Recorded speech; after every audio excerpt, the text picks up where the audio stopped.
Ready? Teacher education team ready? Ready. Oh, we finally reached the one we've been looking for all week. Last but certainly not least, we are excited that George Dietrich is here to talk about who's Mr. D going to be in a 15-week student teaching internship. What has he done to prepare for that over the course of 5 years or longer if we take all these things into account? And how is he going to maximize that time for 15 weeks with Cumberland Valley High School and Darla Rongberger as his cooperating teacher? And I can tell you that as a panel, we're excited to learn with George, and we're excited that you're here. This is a special time to celebrate student knowledge. Finals week, gang, doesn't always have to be painful. It can be a celebration, and that's what we're doing today. Let some of the folks here for the first time. This is our process. George will present. We'll have about 15 minutes or so of questions. I'm going to start with the audience that's here. So you can avoid eye contact, but I'm going to look at you and ask for a question. Y'all can ask George whatever you want to ask that's appropriate within this context. Now, the second question will come from either our Facebook team or the Zoom meeting, and then the teacher education panel. We'll go back around and forth as we go through that. All right, George, we're excited to learn from you. Okay, got it. So, first off, I would like to say welcome to everybody that is here and welcome to the live audience as well. It is very great to be here. I am George Dietrich, the final member of the senior cohort here at Penn State that will be doing a final presentation about my experiences. But before we begin, as always in all classes, we must talk about the objectives that we will learn today. So today, our objectives, by the end of this 30-minute presentation, I will be able to explain who I aspire to be as an agri-science teacher to the professor's satisfaction.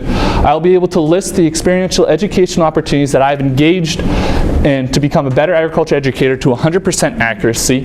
And lastly, I will reflect on how I am prepared to maximize my student teaching internship opportunity in the form of evidence of preparation to the professor's satisfaction again. So let us first begin with our first objective. I need to explain who I aspire to be as an agri-science teacher to the professor's satisfaction.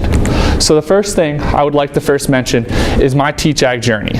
My Teach Ag journey began when I was a senior in high school and I was a state officer for 4-H. From there I transitioned to my freshman year in college to all the different opportunities I can say that I'm proud to have been part of. This has all been part of my experience, and I'm very grateful to see a lot of my good friends here today. So then we talk a little bit about my teaching philosophy. First off, I firmly believe that ag education should be for all students. Now, when I talk about ag education for all students, I'm not just referring to the students that are in my classroom, but I firmly believe that almost any student of any background should be able to experience agriculture education. Next, I also believe in the philosophy of all kinds of learning. All kinds of learning to me also will mean things like they are different styles of learning, ranging from the different ways that students learn to the different styles of teaching that you can give. Lastly, I also believe in student investment. To me, student investment, the students need to feel like they own my classroom and they are involved in there.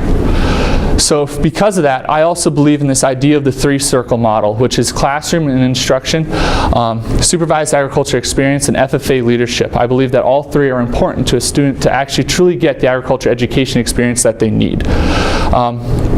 I also have a firm belief in STEM in the classroom, which stands for science, technology, engineering, and mathematics. I believe that in agriculture education, STEM is involved and inside agriculture education in every step of the way. And through that, I've actually come to gain a sort of idea that I want to and pursue the idea of case curriculum, which is a type of curriculum that you can use as an agriculture educator. So through that, all of that is the next step, which is now my classroom management. And through that, I have a total of 3 different posters, which I use. We'll be using during my student teaching experience. First off, we're going to talk a little bit about my classroom outline.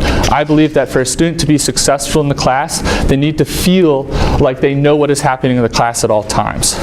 So for the first part, I would like to ask my students to please arrive promptly. I don't want my students to think that this is just a class that they can come in halfway through the class and they're still going to be getting an A in the class. I want them to feel like that this is a class that they need to be at. Secondly, I'm going to have bell work. I'm going to try to have bell work at every single one of my classes to kind of let my students kind of settle down and get ready for the learning that they will be experiencing during the time that they are with me. Next, I like to pose a challenge question. To me, a challenge question will help the students kind of engage into that learning and actually think about what they will be doing. And then we will have the main lesson, which will be a couple different activities during the day. Lastly, we will then do review and reflection. That way the students can take what they've learned that day and make it connections to things that they've learned in the past, and then what they might try to want to learn in the future. And lastly, I will try to have a ticket out in every single one of my classes as well. That way I can see and assess to see what my students have learned during there. Next, we have my expectations. And my expectations I have up here on the board are shorthanded to what I have on my poster, just because to me it's easier just to summarize it in each in two words. My first and foremost one is be safe. Then I want them to be respectful, and that's not just respectful to other people in the classroom. That to me is them being respectful to themselves and also to the classroom as well. Thirdly, I would like them to be focused. I want them to be focused on the task at hand and really be engaged in the learning. Next, I want them to be prepared. When to me, with preparation means I want them to work hard in my classroom. I believe that in education, we need to be preparing students to actually have a career outside of education. And so I want to instill that work ethic that students need to have, that you have to have a willingness to come and work every single day in order to get something out of it.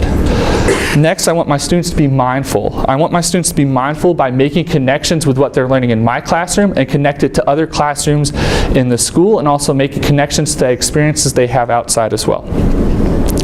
Lastly, I want my students to be themselves.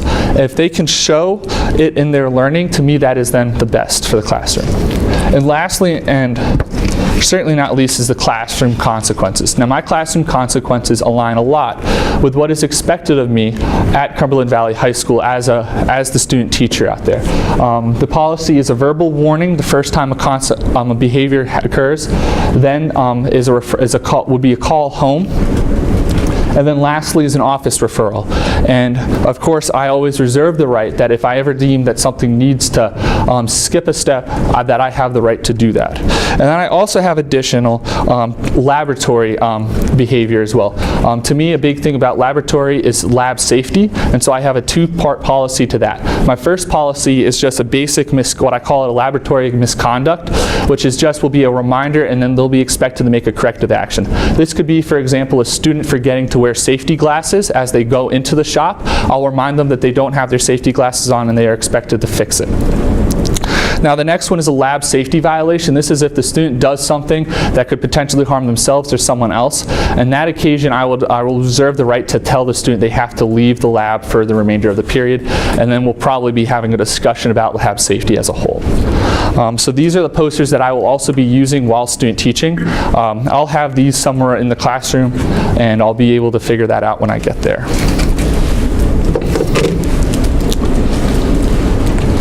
So next, when we talk about teaching philosophy, we also like to address the idea of our ideal program. To me, my ideal program, I would like it to be at least a two-teacher program. I believe the idea of collaboration is very useful in the educational field, and having another teacher that you can bounce off ideas in ag education could be useful. So, with that, I also like the idea of using like a tier system and kind of scaffold the students up. So the first tier, I would expect all the students to take my Introduction to Food, Fiber, and Natural Resource Production and Management class. This would be like their intro to ag, and so they would learn things like what actually is ag education, what is FFA, and what is SAE. They would learn about ag communication, ag sciences, plants, animals, food, natural resources, ag mechanics, and would end the year talking a little bit about ag literacy. From there, my students will be allowed to take multiple different classes, which if I had a two-teacher program, or as part of a two-teacher program, I could actually begin to implement this and build up to this as I become an older teacher. I'll be able to use, for example, I have an animal science tier which they can take. They can take plant sciences, food sciences, environmental sciences, agriculture mechanics, and then an agriculture business and communications pathway if they so desire. When we wrap this all together and look at this and ask, what does this mean? When the ideal program, they could be taking, all they would need to do is take at least 7 of my classes in combination with their FFA and SAE involvement in order to meet the required 1320 hours which we need in order to be a registered and a certified program with the Pennsylvania Department of Education. What I like about having my program as well is by doing this, I will be able to also allow the students to opt out of not having the general sciences count for those hours as well, which will be useful in later years when I have to transition to have it that they are taking strictly the classes that in my program that count for that. I also firmly believe in SAE integration. To me, SAE integration will come in two ways. The first way is going to be through my Intro to Ag class, which my students will be required to have at least one SAE project during my time there. I believe that that should be something that is part of their part of the class as a whole. It will then be involved also through an independent study, which I'll also kind of expect my students to take as well. This way they're not necessarily getting a grade in their other classes for it, but they are still going to be expected to put in the work and to get a grade in it. This independent study would be something that they would be able to do, and this would then also allow me to kind of work with students individually and see where they're going. When we talk about SAEs, we usually refer to two different types now. We talk about foundational SAEs, which are more of a framework to get students used to the idea of the possible careers that they want, and then we talk about immersive SAEs, and those are the ones that a lot of people remember, such as the placement, internship, ownership, entrepreneurship, and the research, but it also now includes school-based enterprises and service learning projects as well. Next, we're going to talk a little bit about FFA integration. Again, I believe that in my Ag class, I will use different aspects of FFA integration by having my students practice the creed during my first unit. This will get them used to the idea of what FFA is and internalize that themselves. Also, during my public speaking class, I'll probably do a micro unit on parliamentary procedure, which will kind of set up nicely that if I have students interested in it, I can have them participate in the parliamentary procedure leadership development event. I also believe that CD integration is very useful for classes. There's all these different career development events and leadership development events that the National FFA has created. And there's different ways that you can incorporate aspects of those competitions as activities into your classroom teaching, so that students get an experience and see something, and then they can mention to them that, by the way, there's a competition that expands upon this that you can do. And I think that that is a good way to get students invested and interested into being involved in FFA. With all of this, I need a facility in order to do this. So I present my comprehensive lab integration, which for me was a science classroom, and I'll pass this around for people to look at. To me, I have a science classroom, which you can see right here, which is the picture that I drew up. To give you some idea of what I expect, I built a science classroom because I figured that if I'm going to implement science into all of my classes, I need a facility where my students can walk in and think that this is a science classroom. So with this, all of my classes will be taking this. So all my plant science classes will work in here. My animal science classes will work in here. My food science. Even at times when my ag mechanics class doesn't need to be in a shop, they can work in here as well.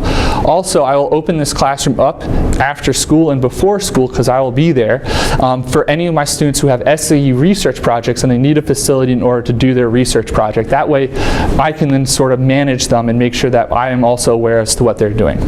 And as I said earlier, agricultural sciences is in STEM.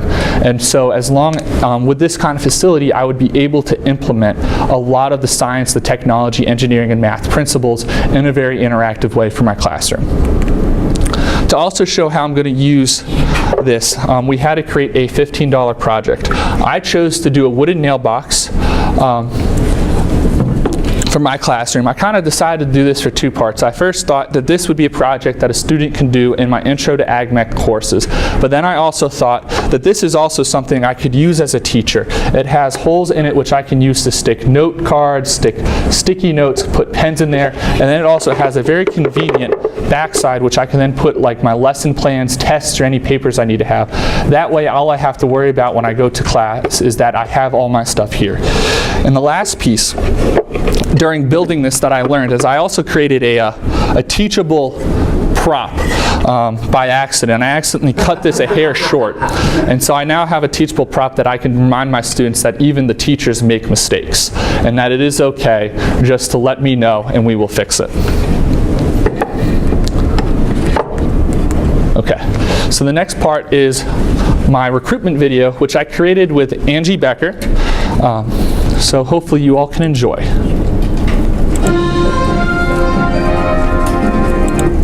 Oh, it did not seem to want to work, huh? We'll try again.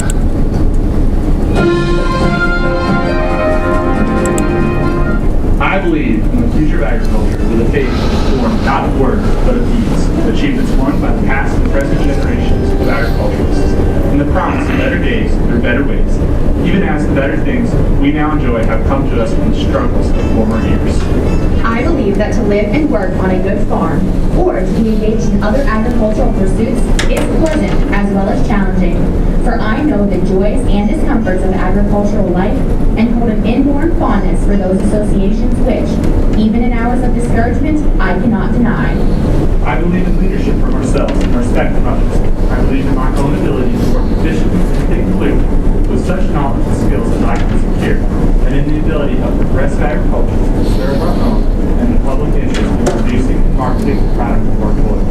I believe in less dependence on begging and more power in bargaining, in the life abundant and enough honest wealth to help make it so, for others as well as myself, in less need for charity and more of it when needed, in being happy myself and playing square with those whose happiness depends upon me. I believe that American agriculture can and will hold true to the best traditions of our national life, and that I can exert an influence in my home and community which will stand solid for my part in that inspiring task.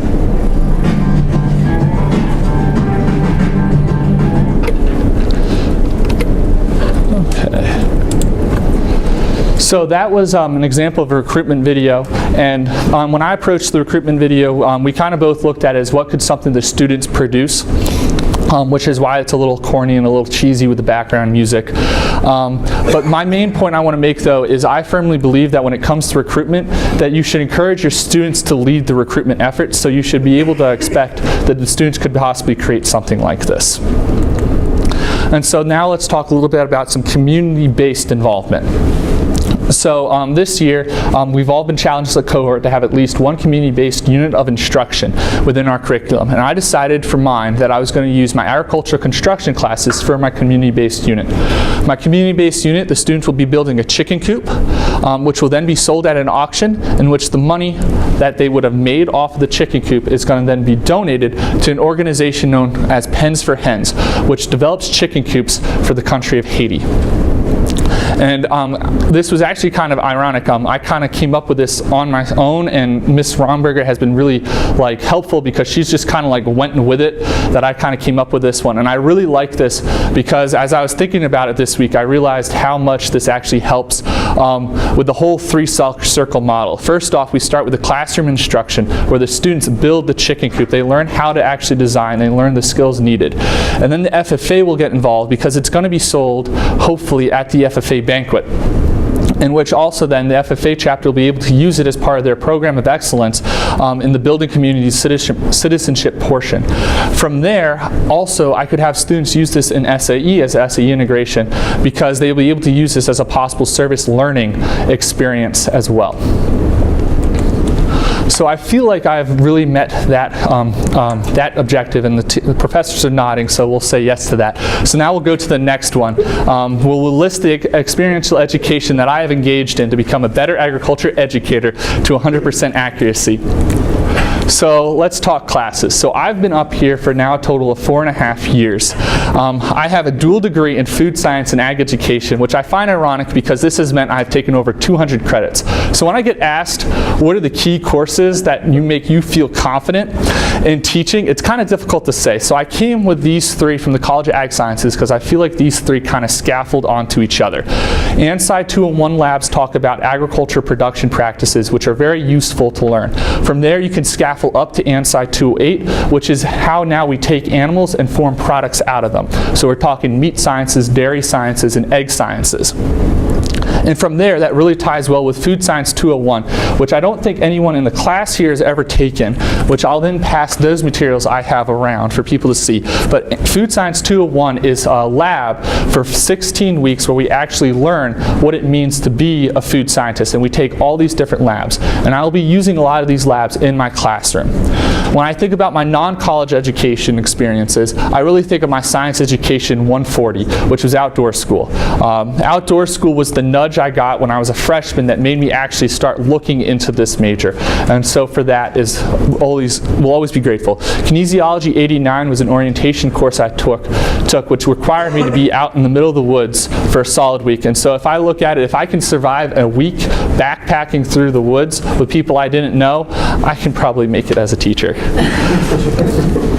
These are all the key courses I've taken in ag education. Every single one of these has impacted me in some way, shape, or form. A lot of these I've also had the privilege of taking this semester, which has been feeling a little hectic, but at the same time has made me realize it is totally worth it.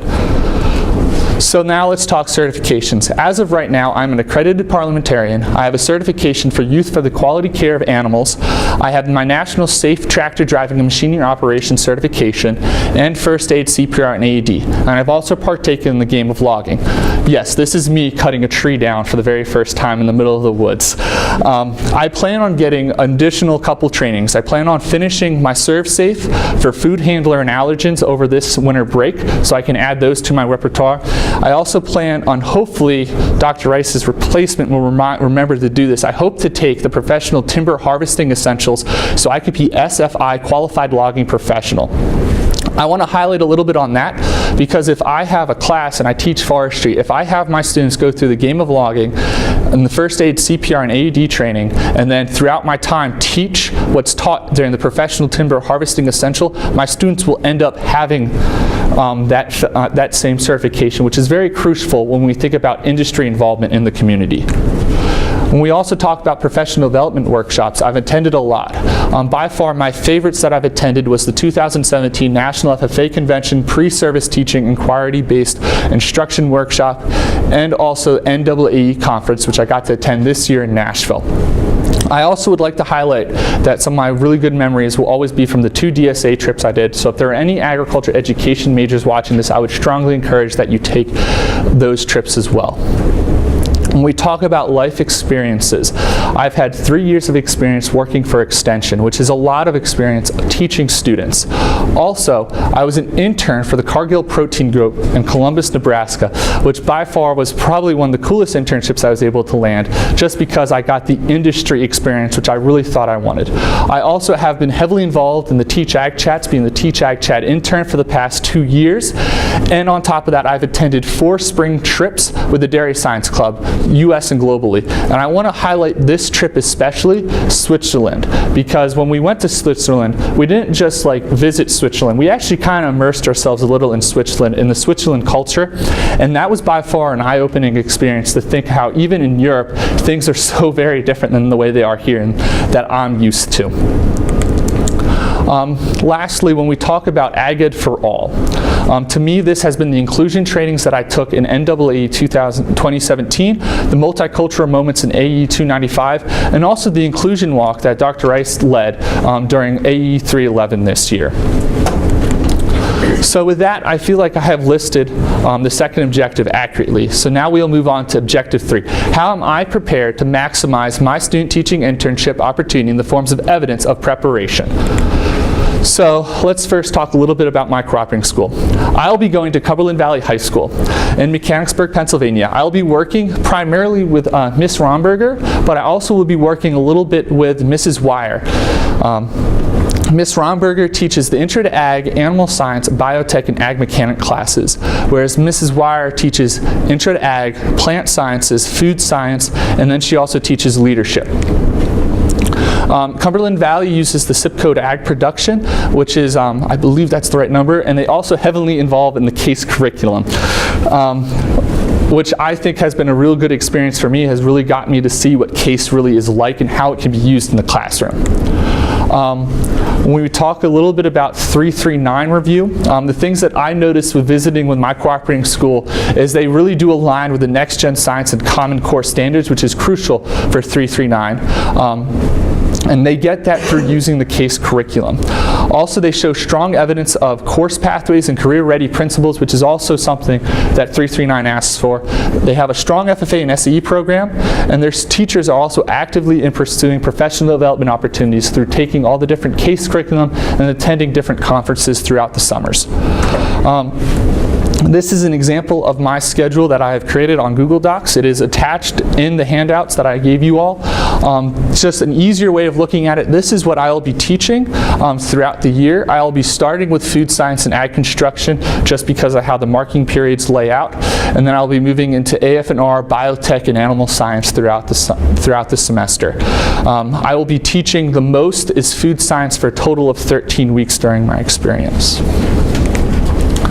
At max, my maximum teaching load will be 1 class of food science with Mrs. Wire, 1 class of ag construction with Miss Romberger, 2 classes of intro to ag, 2 classes of animal science, and 1 class of animal and plant biotechnology, which I'll be teaching the seniors for a while.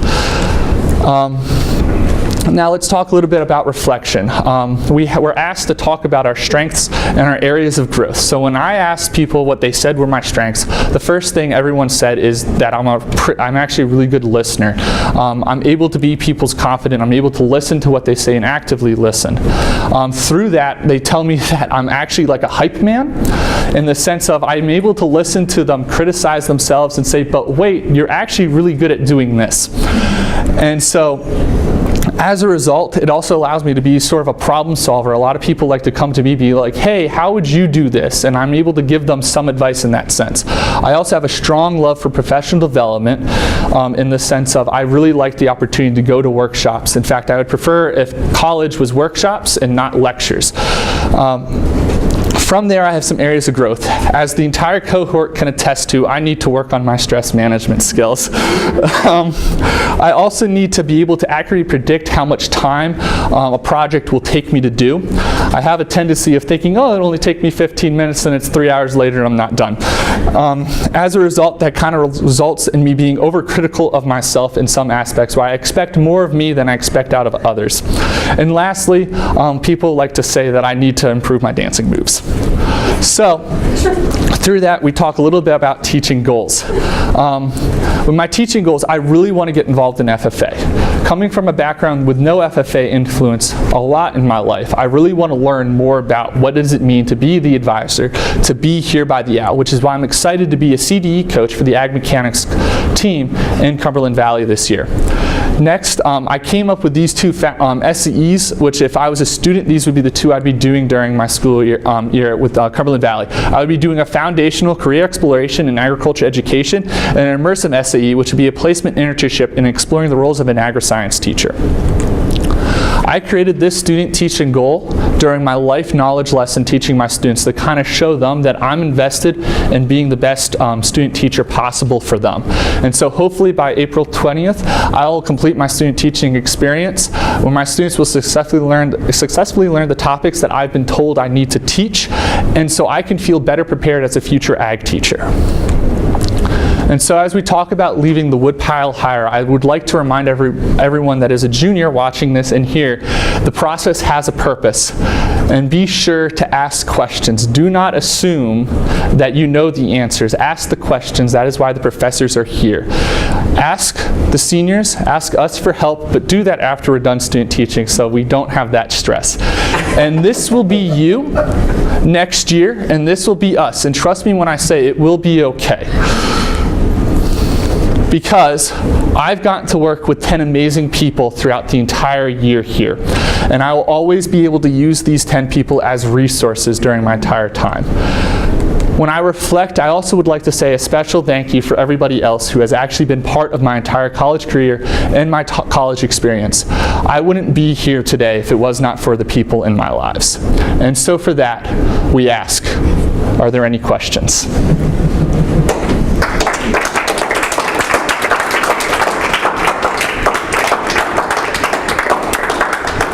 George, you should be very proud.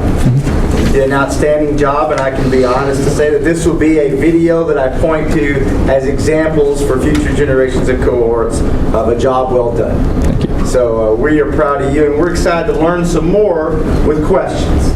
Now, I prepared you for this task. You know that you're on board. We need a great question from the live audience. Who would like to ask the first question? Oh, boy. Miss Smith, member of George's cohort.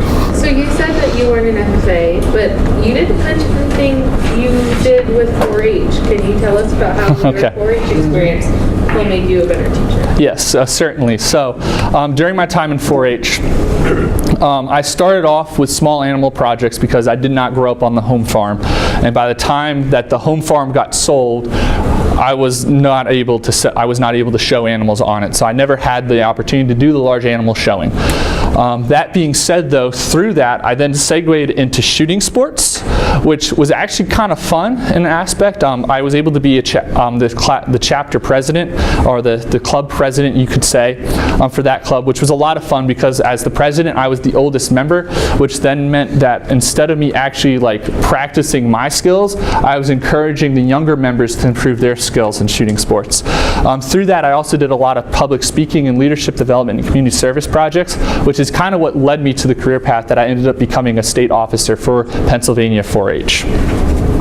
So I hope that answered your question a little bit. I know your second part of that was how does this prepare me to be a teacher? It really kind of let me learn how to communicate with people of different ages. One of the big things I did well in 4-H is I was a camp counselor for 6 years, which meant I got to learn what elementary kids' mindset think and what middle school mindsets are. And I learned how to work with them in a way that they were always actively engaged in learning, and that is also a part of the aspect that made me realize I do want to be a teacher. George, I know somebody who's going to love hearing that 4-H answer. Over there at the Office of International Programs, pretty fond of that, so that's good. Good job, team, on the first question. No, I'm coming back to you pretty quick. Be thinking. Use your kidneys. Going over here, Tiffany, where we're going to pull us an online question. All right, it's from Facebook. It's from Hunter Kaufman. It says, fantastic presentation, George.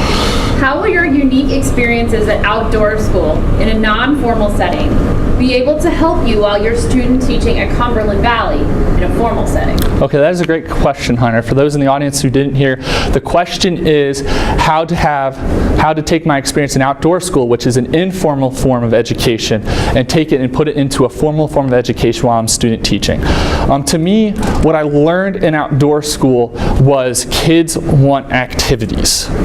Kids don't want to be what we're kind of doing here, unfortunately, with the live audience here, where I'm projecting and there's a lecture and I'm kind of talking to you, but I'm also turning and all that. They don't like that. What they want is hands-on activities. They want to be able to be engaged and to be able to make the connections through an activity. So how I will use it is I will look at all of my lessons and find ways to make it more focused on activity-based learning and less on a lecture-style-based learning. Thank you for the question, Hunter. Hunter is a senior at Penn State in the College of Ag Sciences, majoring currently in wildlife and fishery sciences.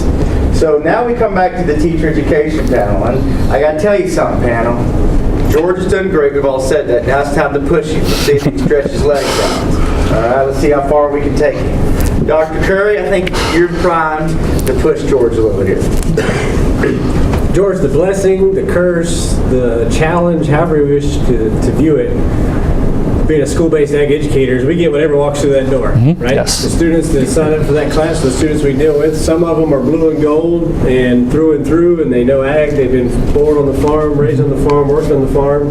Other kids don't know the difference between a bull and a steer. And so talk to me about how we motivate and engage those students from those diverse backgrounds, maybe not so much those ag kids that are ag through and through. How do we engage those students from those non-traditional backgrounds to be engaged in our three-circle model? That's a great question. So when I think about how to get engaged with the three-circle model, I actually really like how National FFA and the Council has kind of changed the SAE a little bit, and now they have a motto of SAE for all. It's no longer focused solely on the students showing animals, working on farms as their main source of project. They can also use other things as well to complete an immersive SAE experience. And so when we talk about how we get kids involved in SAEs, I would encourage them to first start off with a foundational SAE, which will let them kind of explore the different possibilities out there in the field. And so when I'm teaching in the classroom, I also believe that the classroom is a science-based classroom. So I'm really be teaching the science behind agriculture. So sometimes we won't really be hitting the breeds and things like that all the time, but we'll be talking a lot more and thinking broader picture. How can they think scientifically in there? And so through the science, I hope to get the students interested in ag and then get them nudged into SAE through the foundational SAE. Then lastly, when we take it to FFA, I want FFA to be something that all my students in my classroom want to be involved in, which is why as an advisor, I will give the slight nudge for my officer team to constantly reflect and figure out ways that we can get more and more of our members that are in the classroom to be the active participants in FFA. If that means we have to change up our activities, change how we figure out who ends up getting to go to events, what kind of things do we do as an FFA chapter. To me, I kind of know I have to leave that up to my students because FFA is not teacher-led, it is student-led. Live audience, what you got? Caitlin. So you have an interesting experience by being a dual major. So you've got a lot of opportunities that some people don't. So what is one skill, aspect, ability, anything that you can take from your food science career, aside from content, that you can apply to your ag education career? That is a great question. So the question was, how am I going to take my food science experiences and find a way to integrate it into my ag educational career, but not just through the curriculum side. And so to me, what that really is that science-based integration. One of the big things, if you ever get an opportunity to go to the Penn State Food Science Labs, is they look like they're basic chemistry, biochemistry labs. And so we walk in knowing that we're going to be working with food, but we are looking at it in the scientific aspect. And so I want my students to realize that when they come into my classroom, that I'm going to be teaching them production techniques. I'm also going to be teaching them the science behind that, because the current production techniques have not been around for years. People worked in labs and fields and did experiments and came up with these great techniques that we now use in agriculture. And so I want to be able to show my students that's really the way to do it. Tiffany, from our online audience. All right, you have a question from Darla Romberger. Boy. So go ahead and ask the question first. Okay, you will be teaching 4 case courses utilizing 1 lab space. What lab organizational strategies do you plan to employ to prepare materials for these classes? So as George collects his thoughts on that, and buy him a moment or two, Darla Romberger was a member of the PSU Ag Ed 13, I believe, and is currently instructor at Cumberland Valley. Will be his cooperating teacher, and recently won the most outstanding Ideas Unlimited Award for Region 6. So she's a very innovative teacher. George, your turn to answer. That was a great question, Darla. So the way I'm going to try the best utilize that is I'm going to really take time and really look at what do I need every week in that lab space. And then I'm going to find a way to have an organizational system. I'm going to kind of steal this from Matt Eddy. He kind of showed me this idea during NAAE, and I thought it was really smart. Matt Eddy has drawers that he just pulls out those supplies that he needs for that lab. And so I'm going to try to do that every single Friday before I call it quits for the weekend. I'm going to make sure that everything that I absolutely need, that's the hardcore essentials, aside from the perishable consumables, is in that lab in different drawers, so that I know and I'm aware of, okay, all I really got to do when I walk into that lab is grab this box. And so that's how I'm going to best try to keep myself managed and be able to kind of speed up the process of integrating from one lab space to the other. Excellent. Dr. Ewing, I believe you were excited to help George show his capacity. Yeah, because I understand his capacity around program planning and Chapter 339, so I'm going to delve into some other areas that I don't instruct. And I want you to think about Rosenshine and First's 5 characteristics of an effective teacher. Yeah. And I want you to think of one that you believe you're going to do well in, or that you excel in right now maybe, and one that you know you're going to need to work on during student teaching. And I want you to identify both of those and tell me why you believe you either excel or need to spruce up a bit. So when we talk about Rosenshine and First, we use the acronym BCOV: business-like behavior, variability. I'm slipping on a couple of them. Let me help you out, George, because you've done so well. Yeah. BCOF. B, said business like. E. I want to say that's engagement. Oh no, it's energy of it's the energy of learning. Enthusiasm. It's energy. It's the same to me. Yeah. And then it's C, which is creativity. No, it's this is. Cheyenne, I know. help him. Clarity of instruction, and then O is the organization of nope. Gosh darn it! I'm struggling now. Opportunity. Yep, opportunity to learn. Okay. And then V is the variability of learning. So something I want to improve upon. Sorry, it's been a long week. Something I want to say for the variability of learning is something I need to improve upon. I'm not really used to the whole hands-on activities thing, though I say that's what I want to use. I want more experience on how to come up with that variability in education and variability, because to me variability is also the different styles of learning, which we talk about, which is not just lecture. It's finding ways to make students that are artistic connect to your classroom, students that are able to do it internally as introverted students or extroverted students, be able to make students who are more interested in the naturalistic styles of learning able to incorporate it.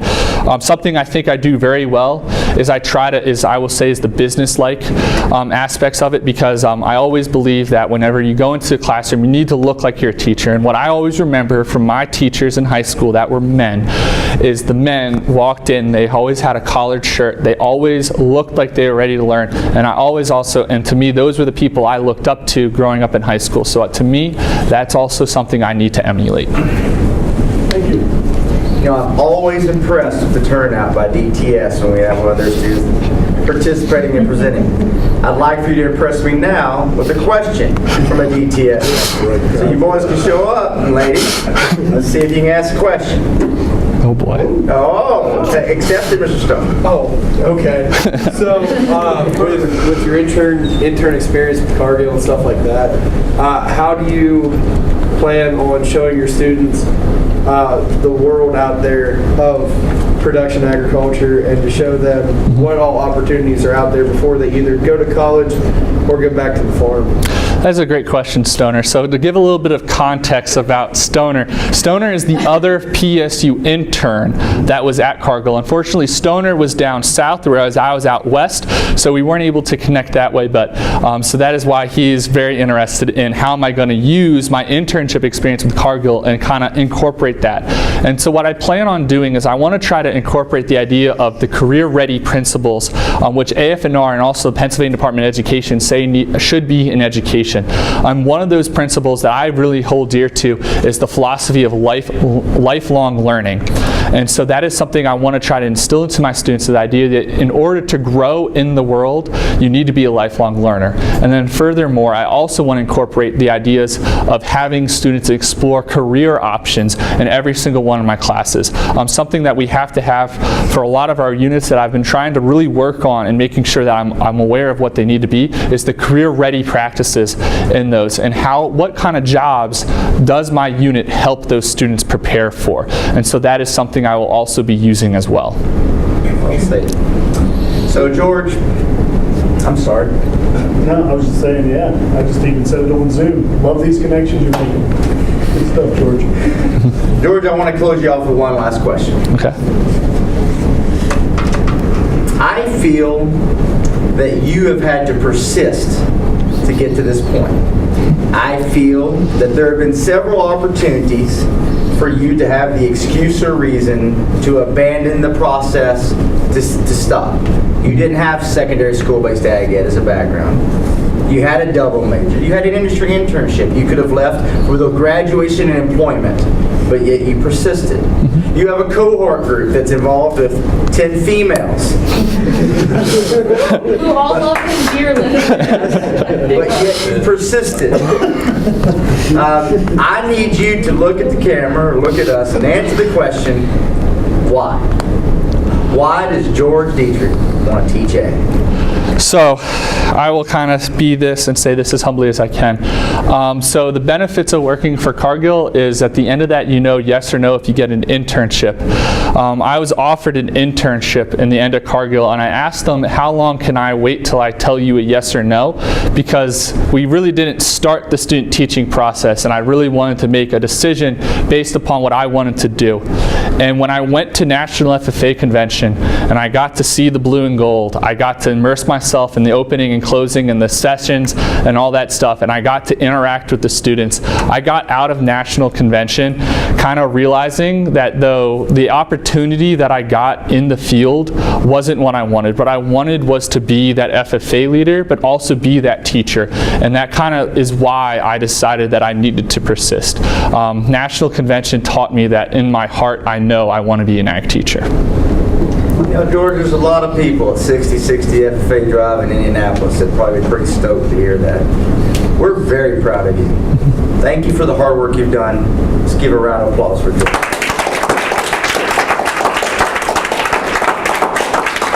Ladies and gentlemen, you can go home now. We're done here. The only person these days, George.